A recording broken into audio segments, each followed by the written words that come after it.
오늘도 새벽 예배를 드리게 하신 하나님께 감사와 찬송과 영광을 올려드립니다. 우리 다 함께 사도신경으로 신앙 고백하신 후에 찬송가 216장을 부르신 후 에스겔서 40장의 말씀을 읽으신 다음 오늘 말씀을 듣도록 하겠습니다. 에스겔서 40장에서 48장까지는 에스겔의 최종적 예언입니다. 하나님의 통치가 온전하게 회복되는 소망을 기록한 것입니다. 그 구체적인 징표가 에스겔 선지자가 본 성전의 환상입니다. 현실에서는 이스라엘 성전이 무너졌지만 에스겔은 믿음의 눈을 들어 하나님의 거룩한 성전을 봅니다. 새 성전의 높고 두터운 담과 크고 높은 관문, 문갓 그리고 북문의 제단은 거룩한 성전의 목적과 위상을 드러내고 있습니다. 누구나 주의 성전에 들어갈 수 있습니다. 그러나 아무나 성전에 들어갈 수는 없다는 사실을 은유적인 상징으로 매우 사실적으로 성경은 표현하고 있습니다. 1절로부터 2절에는 사로잡힌 지 25년, 예루살렘 성 함락 후 14년에 에스겔이 최종적으로 예언을 받았음을 말씀하고 있습니다. 성전 회복에 대한 환상입니다. 3절로부터 4절에서는 내가 네게 보이는 그것을 눈으로 보고 귀로 들으며 내 마음으로 생각할지어다. 너는 본 것을 다 이스라엘 민족에게 고할지어다 말씀합니다. 눈앞의 현실은 성전의 파괴이고 너무나도 안 좋은 상황인데 에스겔은 극히 높은 산, 녹같이 빛난 사람, 성읍 형상을 보고 있습니다. 에스겔의 비전은 한마디로 눈을 들어 주를 보라는 겁니다. 믿음의 눈을 들어 하나님의 영광을 바라보라는 말씀입니다. 믿음은 바랄 수 없는 것 중에 바라는 것입니다. 믿음은 주 예수보다 귀한 것은 없다고 고백하는 것입니다. 여러분, 저와 여러분들이 늘 바랄 수 없는 중에 바라는 은혜가 임하기를 원합니다. 이스라엘 백성들은 예루살렘 성전은 완전히 불탔습니다. 완전히 파괴되었습니다. 그럼에도 하나님께서는 예루살렘 성이 함락 후 14년 후에 이 에스겔의 최종적 예언을 통해서 하나님의 통치가 온전하게 회복됨을 예루살렘 성전의 환상을 통해서 지금 알려주고 있는 것입니다.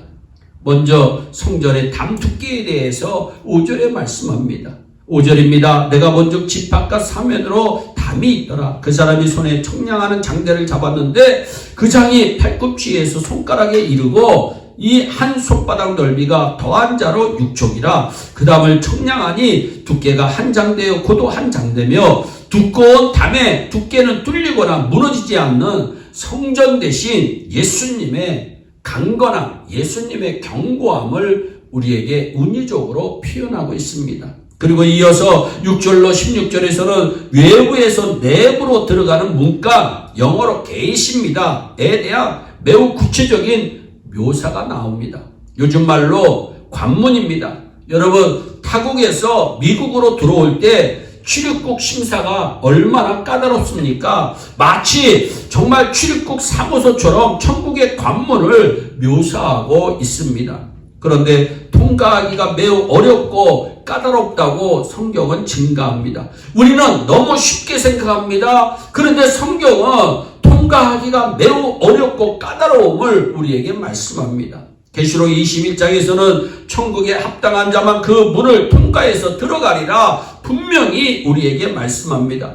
천국에 합당한 자만 천국에 들어갈 수 있음을 기억하시기를 바랍니다. 그리고 성전 안뜰에 대해서 28절로 37절에 이렇게 말씀합니다. 그가 나를 데리고 남문으로 말미암아 안뜰에 들어가서 그 문간으로 올라가는 8층계가 있더라. 안뜰은 그 중앙에 성전이 있는 곳입니다. 안뜰로 이어지는 관문도 동일한 모양과 크기로 총 3개가 있습니다. 에스겔은 남문에서 동문, 북문 순으로 이동하고 있습니다. 문마다 독특한 역할이 있습니다. 동문은 왕의 문, 하나님의 영광이 들어가시는 문으로 그 외에는 굳게 닫혀 있습니다. 북문은 아주 특별한 역할을 하는 곳인데 번제와 희생 제물이 드려지는 장소임을 34절에 말씀하고 있습니다. 그 문간으로 올라가는 8층계가 있더라. 외부에서 바깥들 7개 플러스 바깥들에서 안뜰 8개 플러스 안뜰에서 성전까지 10개 3중 구조와 담 3층 구조의 계단임을 성경은 말씀합니다. 성전까지 들어가려면 관문만 통과하는 것이 아닙니다. 총 25개의 층계를 올라가야 합니다. 신앙의 성장과 영적인 성숙으로 합당한 자들만 거룩한 회개와 성숙의 계단을 올라감을 성경은 우리에게 말씀하고 있어요. 이어서 북문의 기둥이 나옵니다. 38절로 44절에 나옵니다. 그 문, 벽 곁에 문이 있는 방이 있는데 그것은 번제물을 씻는 방이며 상들에는 희생의 고기가 있더라 말씀합니다. 북문의 특별한 기능은 그 앞에서 성전에 바쳐진 제물을 드리는 곳입니다. 번제물 씻는 방, 번제, 속죄제, 속건제를 드리는 제단, 갈고리에는 희생고기가 걸려 있습니다. 에스겔의 비전을 통해 이곳에서 희생제사의 회복, 예배의 회복을 증거하고 있습니다. 이럴 때 에스겔에게 하나님께서 보여주신 환상은 성전에 대한 환상입니다. 하나님께서는 하나님의 영광으로 충만하게 임재하시는 새 성전을 에스겔 선지자에게 보여주심으로써 그와 이스라엘 백성에게 소망을 주고자 합니다.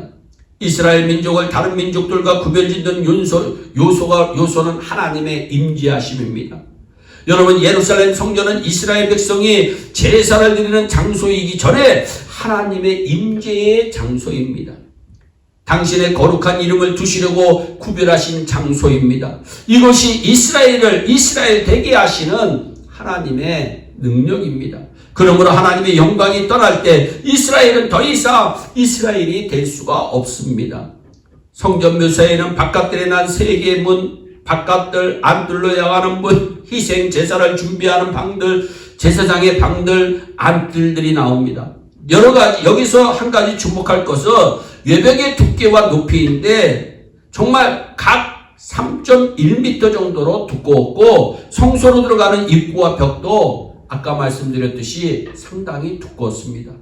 이 영광스러운 성전 완성은 그리스도 자신을 드러내고 있습니다. 주님께서는 성전을 헐면 사흘 만에 다시 일으키시겠다고 할 때 그것을 요한복음 2장에 알려주십니다. 십자가에서 죽으심으로 지성소에 들어가는 휘장을 찢어주십니다.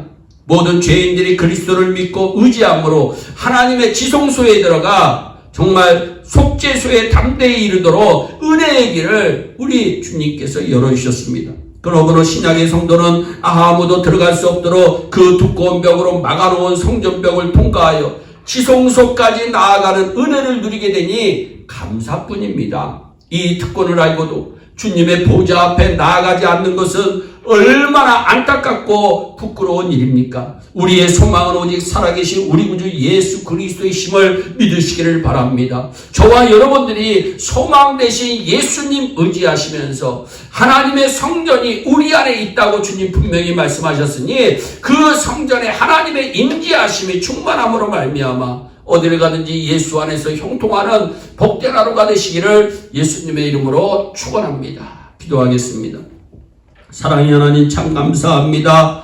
이스라엘을 회복시키시겠다고 말씀하신 하나님께서는 성전의 환상을 에스겔 선지자에게 보여주심으로써 확증하심을 다시 한번 묵상해 봅니다. 하나님, 에스겔 선지자가 본 성전의 환상은 아버지 예수 그리스도를 상징한 것이라고 이종은 믿습니다. 아버지 하나님, 우리가 예수 그리스도로 말미암아 하나님 앞에 나아갈 수 있는 은혜를 받은 거 오늘도 생각하면 감사뿐이 없습니다. 아버지, 예일의 성도들이 어디에 있든지 주님과 동행하게 하여 주시고 주님의 말씀대로 행하게 하여 주시고 항상 기뻐하고 쉬지 말고 기도하고 범사에 감사하며 날마다 예수 안에서 형통하는 복된 삶이 이루어질 수 있도록 은총을 베풀어 주시옵소서. 하나님의 은혜의 보좌 앞에 날마다 나아가는 축복에 위한 주인공들이 다 되게 하여 주시옵소서. 감사하고 예수님의 이름으로 기도하옵나이다. 아멘. 우리 다 함께 주기도문으로 예배를 마치시고 각자 개인 기도하신 후에 오늘도 주 안에서 승리하는 복된 하루 되시기를 바랍니다. 감사합니다.